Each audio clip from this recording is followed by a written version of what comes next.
저의 직업인 패션 디자이너도 저는 충분히 인공지능에 의해서 대체될 만하다고 생각을 해요.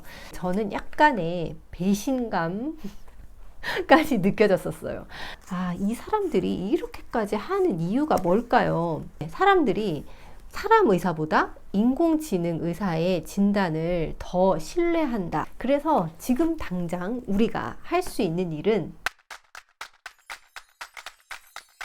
안녕하세요. 쉽고 재미있게 책을 읽는 새로운 방법 1분 책 읽기 이난희입니다. 저는 패션 디자이너이자 북튜버예요. 오늘 여러분들께 소개해드릴 책은 바로 이지성 작가의 에이트라는 책입니다. 10년 전쯤인가 레이 커즈왈 박사라는 사람을 알게 됐어요. 그래서 이제 그분이 예측하기로 그 10년 전쯤에 2035년 정도를 예측하기로는 지금의 속도로 이 스마트한 시대 IT 기기의 발전 속도가 기하급수의 속도로 발전을 한다고 합니다. 그래서 앞으로 지금 2020이 다가오잖아요. 그리고 앞으로 10년 뒤의 모습은 상상할 수 없을 정도의 어떤 그런 상태라고 해요. 제가 좋아하는 영국 드라마가 있는데 블랙미러라고 그 속의 그 상태가 아닐까 저는 약간 이제 상상이 되기도 하는데 자녀를 두신 부모님들이 꼭 봐야 하는 책이라고 생각을 합니다. 저희 아들한테도 읽어보라고 권해주고 싶고요. 약간 뭐라 그럴까 걱정이 되기도 하고 무섭기도 한데 이 부분을 읽어보면 의사 업무의 33.3%는 2025년에 70%는 2030년에 인공지능에 의해 대체된다. 그리고 그 밑으로 쭉쭉쭉 써 있어요. 판검사, 변호사, 그리고 교수 업무까지. 그래서 2025년에 지금 앞으로 한 5년 뒤잖아요. 국내 일자리의 60% 이상이 인공지능에 의해 대체된다고 합니다. 여기에 사실 나와 있진 않은데 저의 직업인 패션 디자이너도 저는 충분히 인공지능에 의해서 대체될 만하다고 생각을 해요.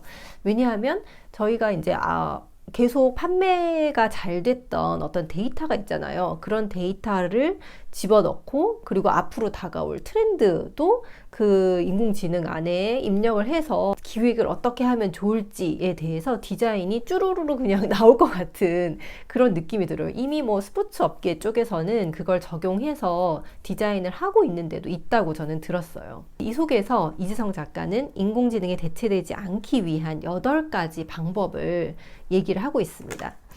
굉장히 IT적인 얘기가 아니라 그 상반되는 내용을 담고 있어서 굉장히 흥미로웠었어요. 그 중에서 첫 번째, 디지털을 차단하라 라는 부분에 저는 약간의 배신감 까지 느껴졌었어요. 우리가 잘 아는 스티브 잡스, 이 분조차도 자녀에게 아이폰, 아이패드, 그리고 IT 기기를 전혀 주지 않는 것으로 유명하다고 합니다. 이 부분을 한번 읽어드릴게요. 실리콘밸리 제왕이라 불리는 빌 게이츠 여러분 너무 잘 아시죠?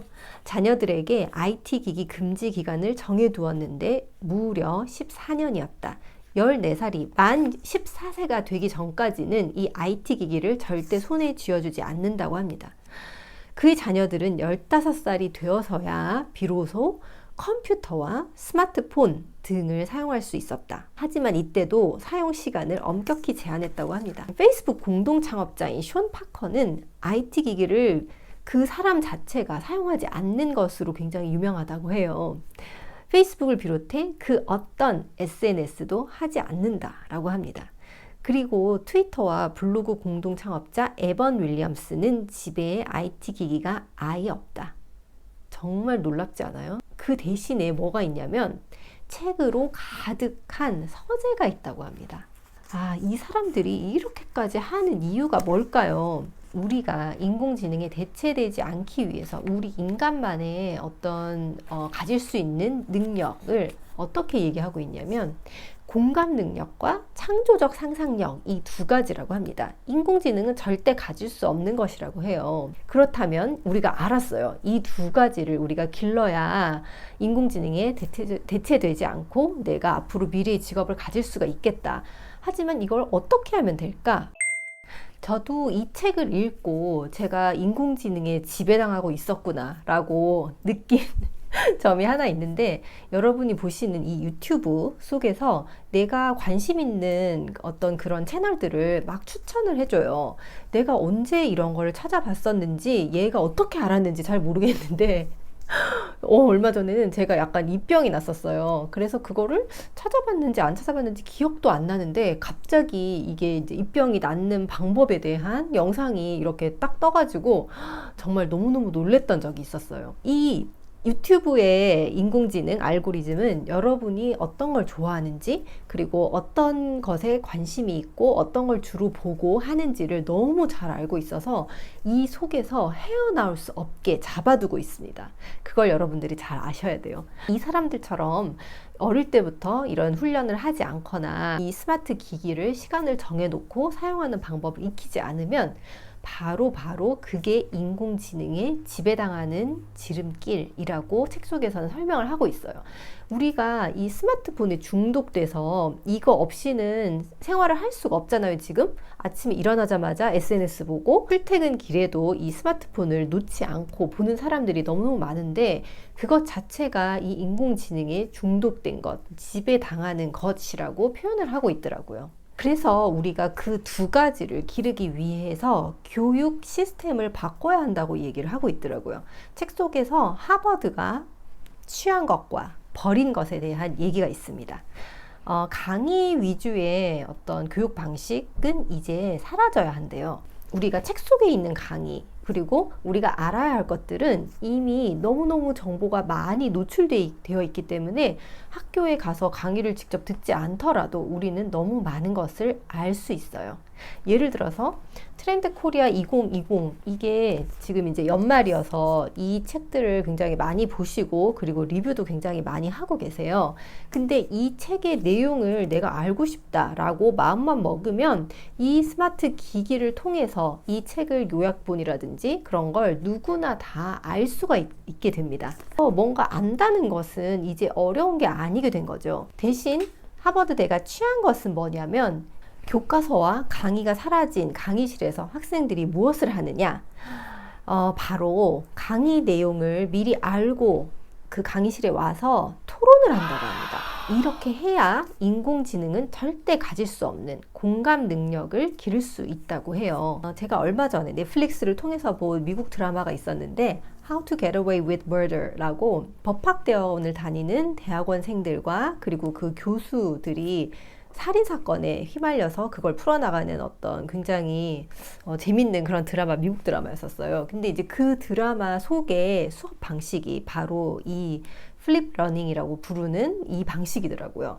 수업 시간에 만약에 어떤 사건, 케이스를 다룬다라고 하면 학생들은 이미 그 사건에 대한 지식을 모두 다 어떤 경로를 통해서라도 괜찮으니 그걸 다 인지하고 수업에 임해서 토론을 하고 그걸 풀어나가는 어떤 그런 교육 방식이더라고요. 사람들이 사람 의사보다 인공지능 의사의 진단을 더 신뢰한다라는 어떤 설문조사 결과까지 나왔어요. 하여 인공지능 의사는 지식 위주의 교육을 받은 인간 의사를 압도하고 대체할 수 있다. 하지만 인공지능 의사에게는 창조적 상상력이 없다. 당연히 공감 능력도 없겠죠. 한마디로 새로운 의료 지식과 기술을 만들거나 기존 의료 지식과 기술의 혁신을 일으킬 수 없다. 인공지능 의사는 창조적 상상력을 가진 인간 의사에게 종속된다. 그 인공지능을 우리가 지배하려면 창조적 상상력이 있어야 된다는 겁니다. 이렇게 놓고 보면 인공지능의 주인이 되고자 하는 의사가 가져야 하는 공감 능력은 새로운 의료 지식과 기술의 창조나 기존 의료 지식과 기술의 혁신을 유발하는 것이어야 한다. 한마디로 앞으로 인간 의사는 인간적, 사회적 공감 능력도 당연히 가져야 하겠지만 이를 창조적 공감으로 발전, 승화시키는 능력과 실제로 창조와 혁신을 일으키는 능력을 가져야 할 것이다. 어떻게 보면은 좀 어려운 문제이기도 하지만 사실 이 책 속의 얘기처럼 인공지능이 가질 수 없는 두 가지를 우리가 알았으니, 어떻게 하는지 방법도 알았으니 그렇게 하면 되지 않겠어요? 아이언맨의 모델이 된 일론 머스크도 자녀들을 자기가 세운 사립학교에서 교육을 시키는데 5자녀를 포함해서 31명이 이 학교에 다니고 있다고 합니다. 이 학교에서 가르치는 건 뭐 IT 기기라든지 뭐 스마트폰이라든지 뭐 이런 게 아니고 철학이라고 해요. 이 학교들이 인공지능 시대의 새로운 교육으로 철학을 선택한 이유는 간단하다. 철학은 인간 고유의 능력인 공감 능력과 창조적 상상력을 일깨우는 최고의 도구다. 즉, 철학하는 인간은 인공지능에게 대체될 일이 없다. 그래서 지금 당장 우리가 할 수 있는 일은 책을 읽고 IT 기기를 멀리하고 이게 좀 아이러니하긴 한데 멀리하고 여기에 지배당하지 않게 하기 위해서는 약간 뭐 이 스마트폰에 계속 얽매여 있잖아요, 우리가. 이것도 일종의 중독이고 인공지능에 지배당한 거라고 합니다. 그러니까 잠시 온라인에서 멀어져서 책 속으로 한번 들어가 보세요, 여러분. 오늘도 기승전 독서가 됐네요. 책 속으로 들어가서 철학하고 사고하고 공감 능력을 향상시키고 한 단계 더 나아가서 창조적 상상력을 우리 인간에게 어떤 게 도움이 될 수 있을까라고 상상력을 발휘할 수 있는 그런 기회를 우리 아이들에게도 그런 기회를 줄 수 있는 그런 시간이 됐으면 좋겠습니다. 저한테는 굉장히 많이 도움이 됐던 그런 책이었었어요. 여러분들도 꼭 한번 읽어보시고 여러분 나름의 어떤 결론을 얻으시길 바랍니다. 오늘도 영상 봐주셔서 정말 감사합니다. 제가 오랜만에 지금 영상을 찍으면서 약간 이게 또 버벅거리 맨날 버벅거려. 또 버벅거렸는데 이제부터 앞으로 차곡차곡 또 영상을 쌓아 나가도록 하겠습니다. 감사합니다.